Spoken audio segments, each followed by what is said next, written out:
Okay, I think we are live. I am Suzanne Ratti with Ideas360. This is Ideas360 Live, and today I'm with Kait LeDonne of LeDonne Brands. Welcome, Kait.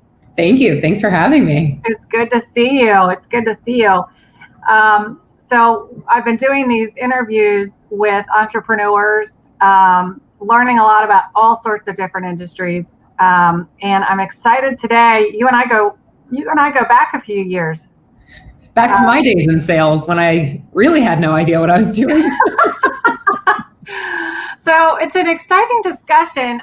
For those who don't know you, why don't you give us a quick overview of what you do and why you do it? Thanks. So I started LeDonne Brands about 5 years ago, and in its first iteration, we helped startup companies in really new and emerging markets brand themselves. And over time, what we realized is we were quickly getting traction for these companies on social media because we elevated and put a lot of emphasis on the founders' brands. And when we started doing that, a lot of other companies took note and said, hey, we need to do that. You know, we see the value of our company rising. We are hiring folks, and we know that to promote leadership shows the quality of people we have in the organization. So now we exclusively work with serial entrepreneurs and authors to build their thought leadership on social media for many different reasons. A lot of them are writing the book. I know a lot of us think, okay, I'm going to get to that point, I'm going to write the book, and we help them prime audiences for that, get them on stage to speak and grow their business. And you've done a fantastic job with that. I mean, you have become an influencer on LinkedIn, on branding. How did you get started on that journey? What was your impetus? Yeah, I was in a lot of different social media feeds, I would say, early on in my business. And I was just going all around. Baltimore is where I started the company. We're in New York now. And it was one of those things where I was consulting. And so the hours that I was spending building the business was cutting into the hours I could charge for the business. And I thought, this just really isn't going to work. And at one point, somebody said to me, you marketers are so funny. You always tout the power of social media. None of you is doing LinkedIn particularly well. And I'm just that brand of person that if you tell me I can't do something, I'm like, I'm going to show you. Right. And I did. And I stuck at it for, probably like 30 to 90 days. And I landed our first international client. And then just like the wheels came off and the inbox was flooded and the business very quickly grew. And I just realized how LinkedIn was it was a game changer. I checked the stats this morning because I'm such a LinkedIn fangirl. We're talking a platform that has 675 million monthly users, right, which, just to set the stage for everybody, that's like twice as much as Twitter right now. They're sitting at 330. This is a platform that's seen 18% growth since 14% growth, I think, actually, since 2018. 4 out of 5 individuals are decision makers on the platform. So it was like you could do the same or even less amount of effort on that platform than I was doing on something like Twitter or Facebook.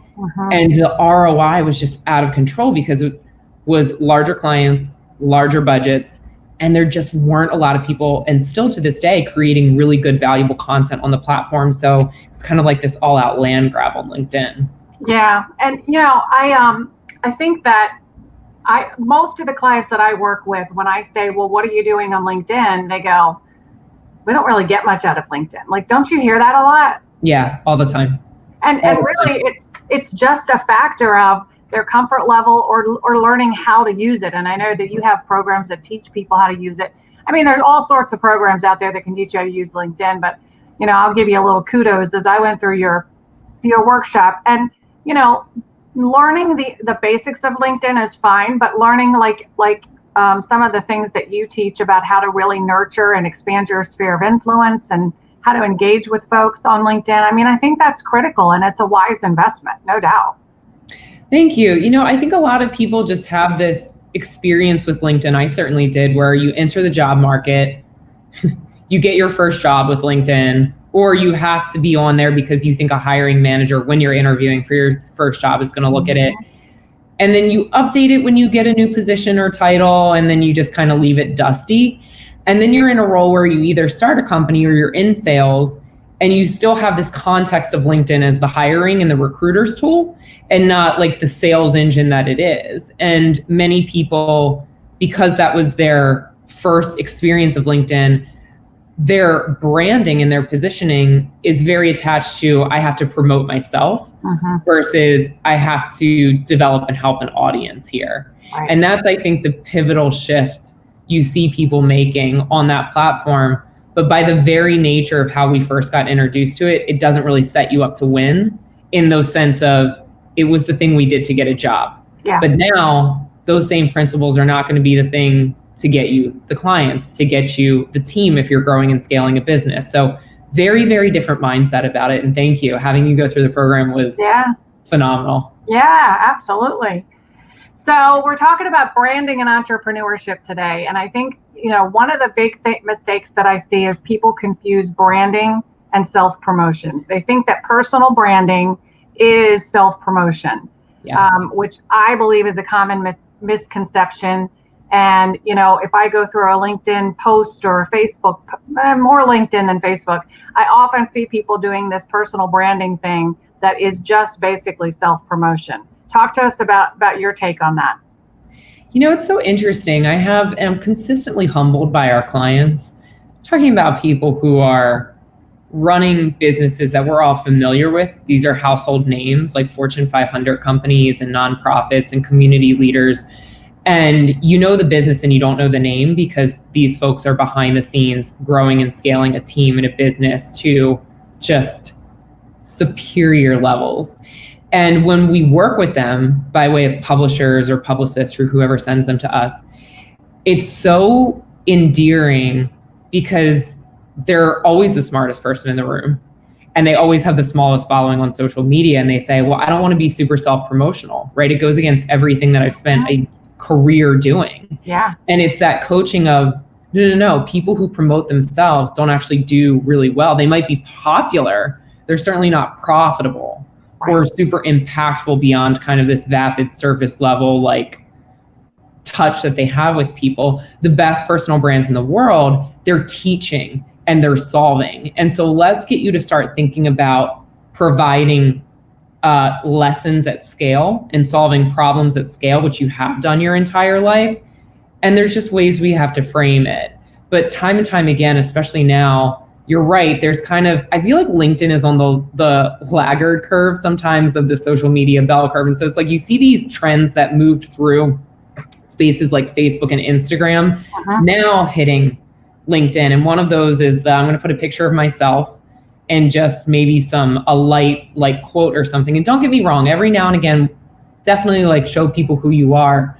But these extremely polished, it's all about me things, we even saw that with the Instagram bubble of influencers, people that would have 1 million followers and couldn't even sell a single t-shirt. I mean, what's really the point?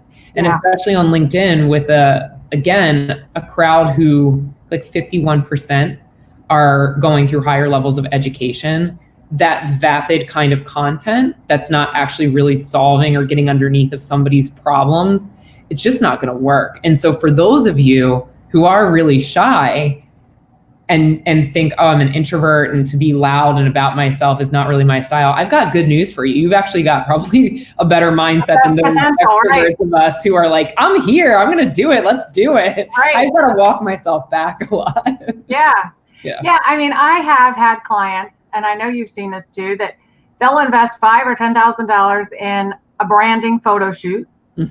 And then they launch out 20 or 30 posts in the next 3 to 4 months. And it's me going like this and me going like this and me standing by a tree. And, that's what the concept of personal branding is in a lot of folks' mind. And I want to talk for just a minute about personal branding as it relates to sales, because at the end of the day, I'm not going to spend a lot of time on social media unless it gets me business, right? Yeah. What's your take on that? I am terrible at sales. I'll say a couple of things. Number one, and I was just telling Suzanne this before we went live, my current website is like, I mean, to look at it actually kind of nauseates me now. And it was 5 years ago, right? There was a time and a place and a trend maybe that was promoting that.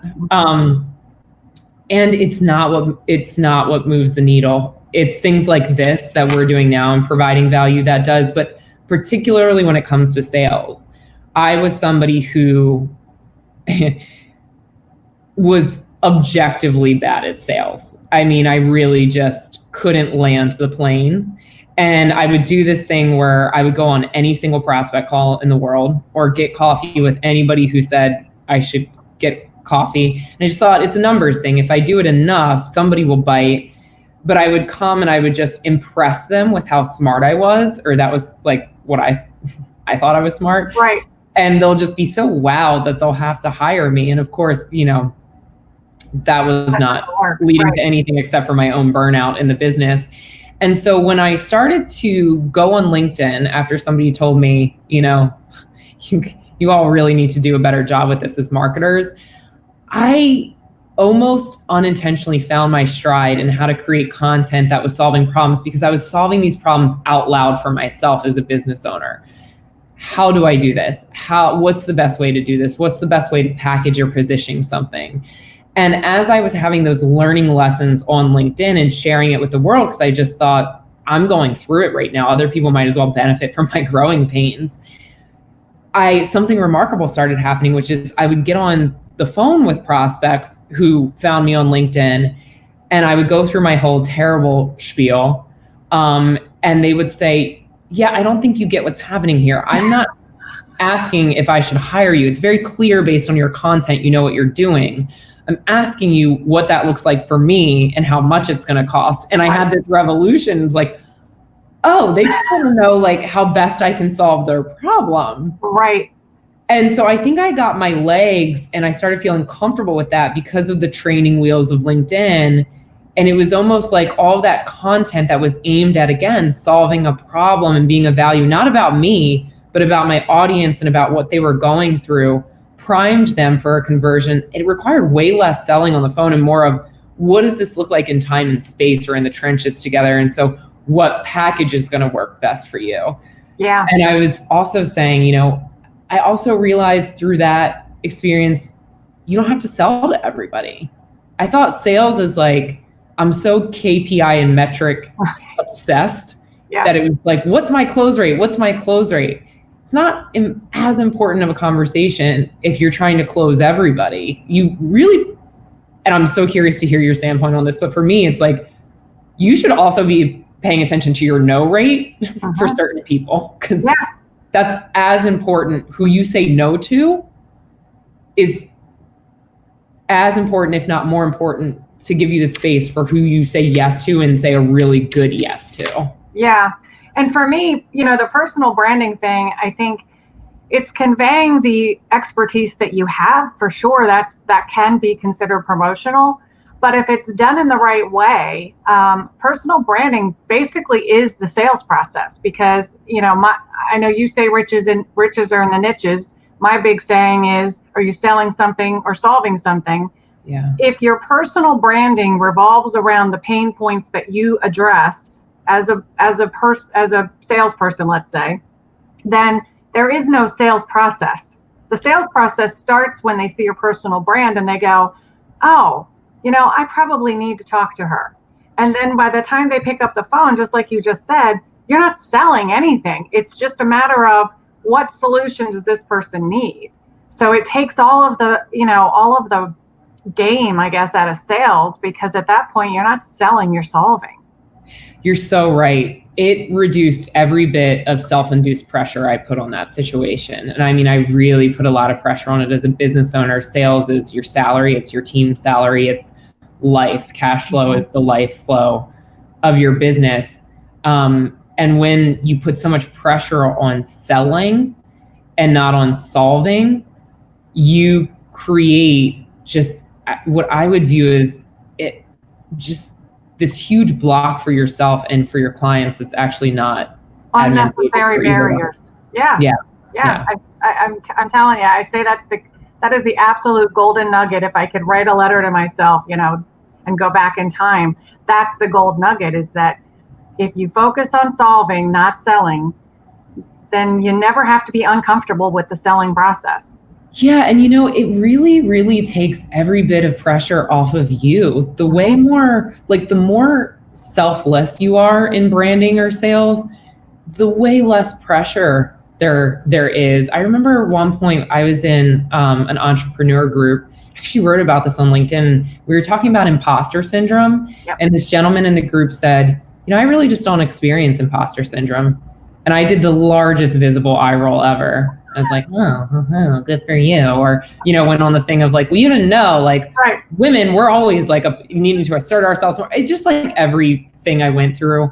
Right. In like a 2-second span. And I was like, really? Say more about that. And he said, no, when somebody comes to me, I just really try and listen to their problem. And if I can help provide insight or solve it, I'm going to. And if I can, I can't. And I had to like actually apologize and say, I really thought that was the smuggest thing I've ever heard until I heard you explain it. And it was like this aha for me of like, the more selfless you are, the less you experience imposter syndrome, because imposter syndrome inherently is selfish.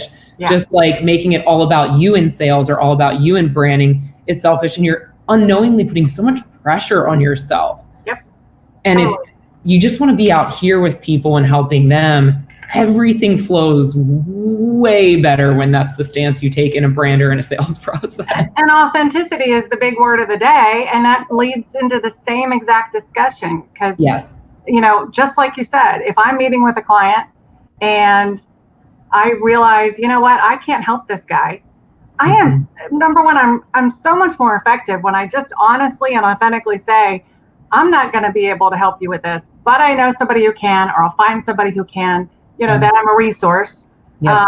But yeah, that's back to the beginning, the whole saying no to make more room for saying yes. Working with the right clients is always the key to the kingdom, so to speak. It's life-changing too. It'll change everything for your business. There are clients when I've said yes, when I, in the past should have said no, and vice versa. And you really want to be honest with yourself and with them about here's what we're good at and here's what we do and here's how we can help you. And anything else, that's fine too. We'll help you find somebody who can. Yeah. Yeah. So your entrepreneurial path, I'd love to hear what that looks like, because obviously, I know you personally for the last 10 years or whatever it's been. Yeah. But, let's talk about that journey just a little bit. And when you talk about it, what I really want to hear is, what was the biggest challenge or failure? Because, we all talk about embracing failure, but I think that there's fewer and fewer people who really understand the concept of embracing failure. And along the entrepreneurial path, there are going to be failures. It's not an if, it's a when. Oh, yeah. So talk about that for me. Yeah, I started in corporate America, and I just, I'm type A to the extreme. And I was just one of these people who I just got bored, and I felt like there's a lot more I could be doing, or this wasn't fully in alignment with, what I found fulfilling or rewarding. And so I would go home and blog and create fake businesses. Oh, thanks, Andrew. And create fake businesses just to brand them. And I decided, if I'm going to spend all my free time building brands, I might as well go all in on myself. And, I could tell the story about how my then company enticed me to stay, or tried to entice me to stay, and offered me, great amounts of money at a pretty young age. I was 26 when I started the business. But I'll actually share, I think, more of a relevant and recent learning experience, which is, in the 3 years up until a point that I was running the business. And when you're a consultant, you say yes to a lot of different things, and you get your feet wet and you see what's sticking and what isn't sticking and what's working for you. I was at such a point of burnout. It was the same time when I probably started to get on LinkedIn, and I just thought, ironically, I left to create a business so I would enjoy more creativity and freedom. And I feel like I've built a prison that is now confining myself. It's the E-myth, right?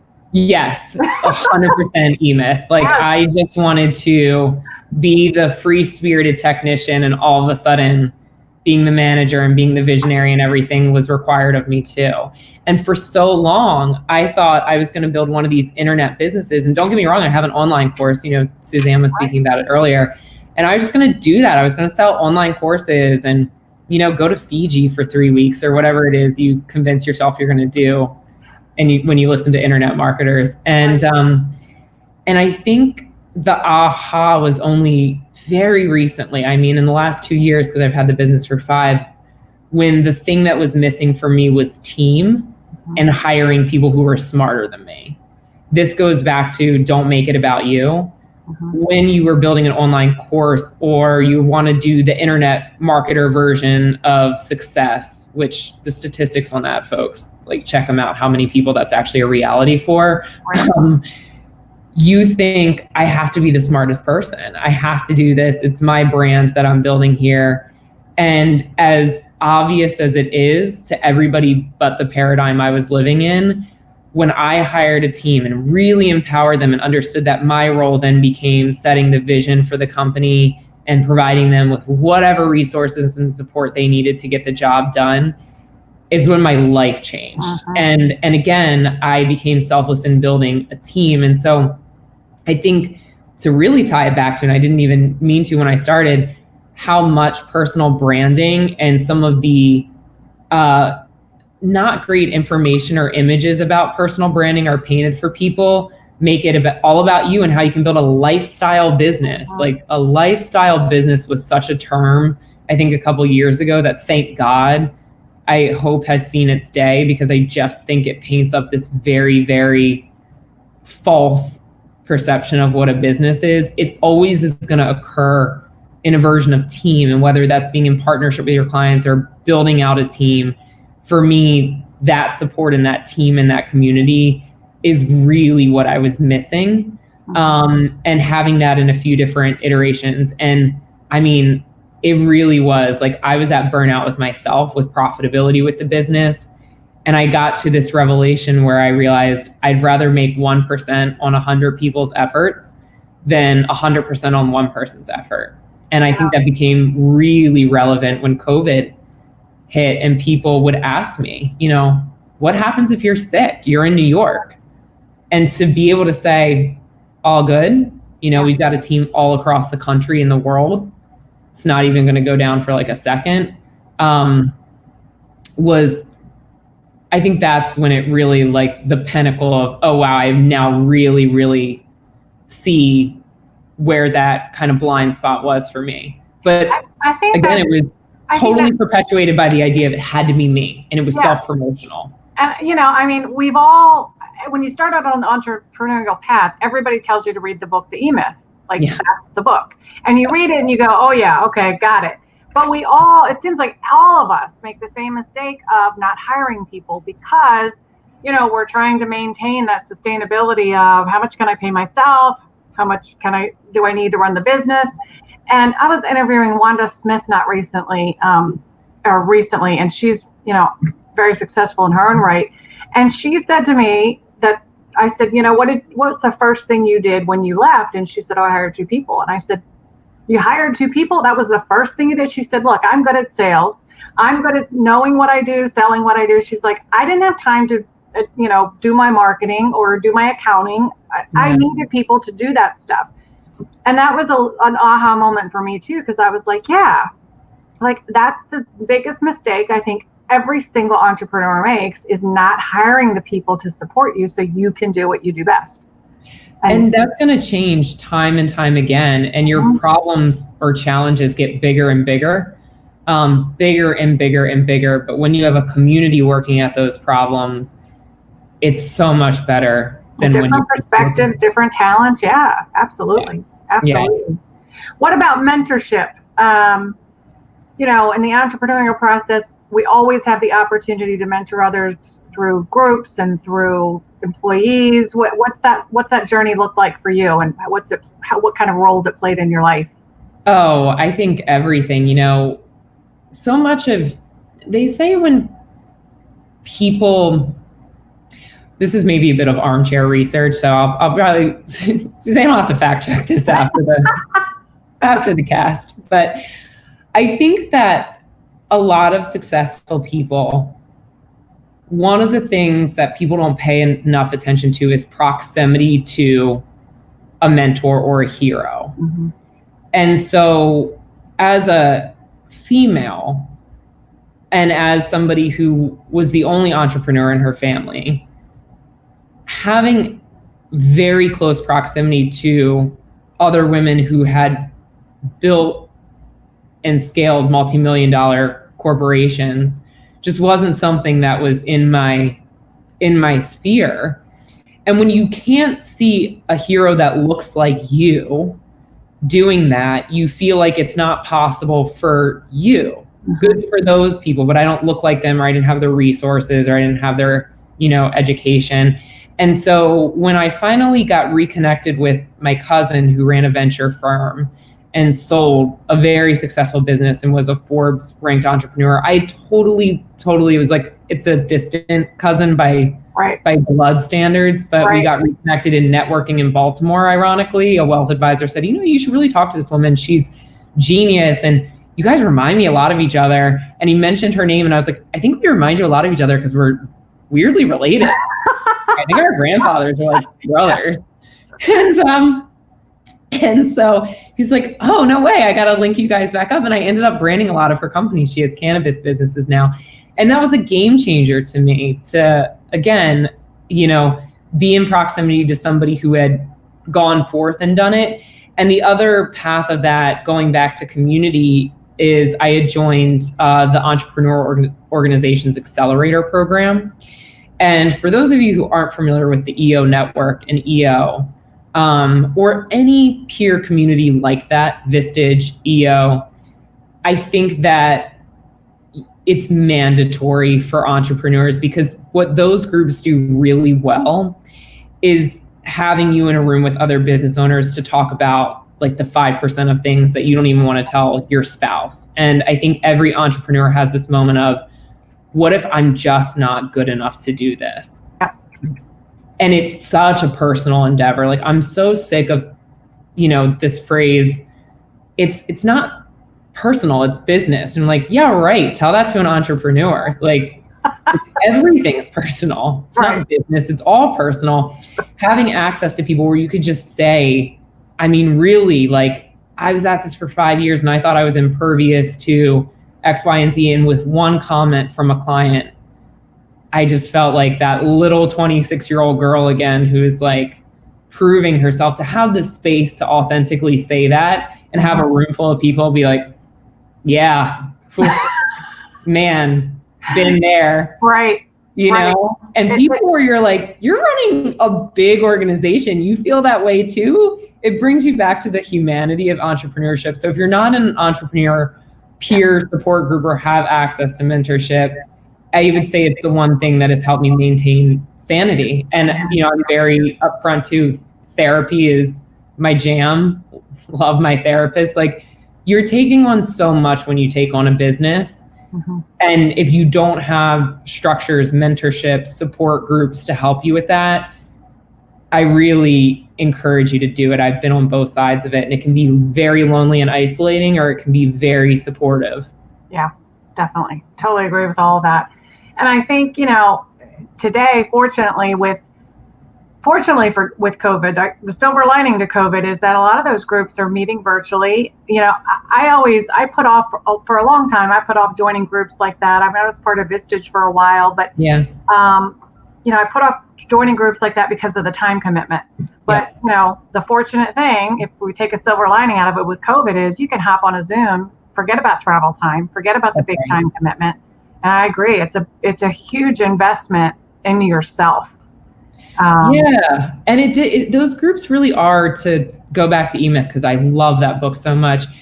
It is like the golden hours where you reserve that time to play entrepreneur, even if you feel like right now it's a fleeting role stepping into entrepreneur. When you create the time to do that and to be around people who make you think entrepreneur, and you're not just constantly putting out fires as the technician, it does have you start holding your shoulders up a little higher, setting your sights a little higher, and thinking, oh, I could really do this. Yeah. And I think it's important. We've all heard it's quote unquote lonely at the top. And I think even the journey to the top is lonely when you're an entrepreneur, right? Because you want to kind of like be the leader, be the strategist. You want to be all those things. And sometimes it's really tough to go to one of your coworkers or employees or, folks and ask for help. I think that's pretty authentic when you can do it.